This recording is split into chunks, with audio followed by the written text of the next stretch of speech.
Imagine waking up one day to find your bank account drained, your photos leaked, and your private messages posted online. All because a company you trusted with your data failed to protect it. Sound extreme? It's not. It's happening more often than you think. Online privacy is more than just a personal concern. It's a human right. With companies collecting massive amounts of personal data and cybercrime on the rise, we must take online privacy seriously. I researched this topic thoroughly and will show you why it affects us all. First, I'll explain how and why our online privacy is at risk. Then I'll propose solutions, including legislation and personal action. Finally, I'll show what could happen if we do or don't act. Let's start by understanding the scope of the problem.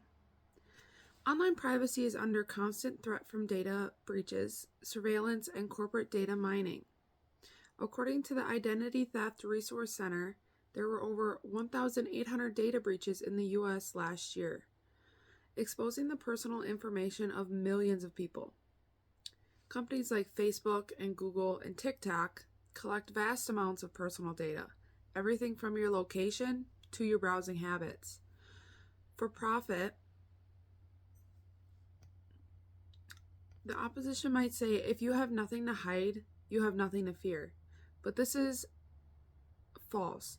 As whistleblower Edward Snowden argued, privacy is about your control over information, not about secrecy.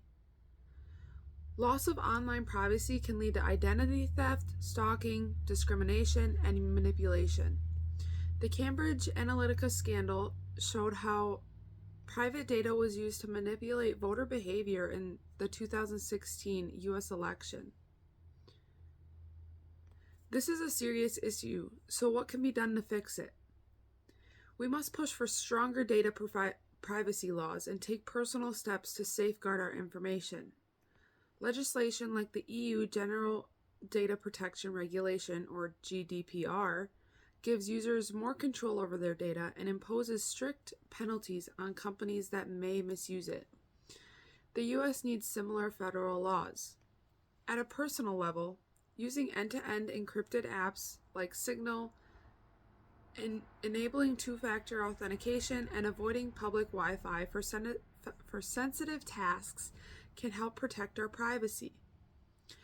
Some argue that regulation hurts innovation, but a Harvard Business Review analysis shows that strong data protections actually build consumer trust, which is good for business. Countries with strong privacy laws like Germany and Finland rank higher in digital trust and cybersecurity resilience.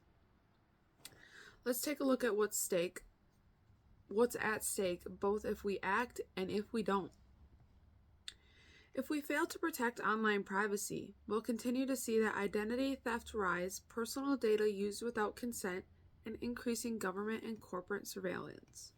Without action, we risk a future where our every move is tracked, solid, and used against us. But if we implement strong privacy laws and make informed choices, we can protect our digital identities. In the EU, since GDPR's adoption in 2018, over £2.8 billion in fines have been issued, holding companies accountable and increasing transparency. Imagine a world where data isn't yours, where companies ask before collecting, and where your digital footprint isn't for sale. That's possible with action. So what can you do starting today?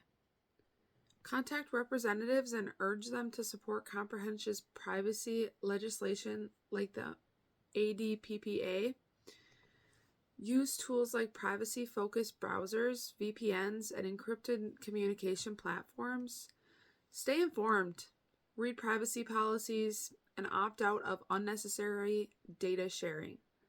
Support organizations that fight for digital rights. Even just all these small actions, like adjusting your phone's privacy settings, can make a big difference. Today I've shown why online privacy is threatened, what we can do about it, and why we must act now. By understanding the risks and advocating for legislation and taking personal responsibility, we can reclaim our right to digital privacy. Your data is your life, your memories, your thoughts, your identity. Don't let others control it. Take action now because online privacy isn't just a tech issue, it's a human right.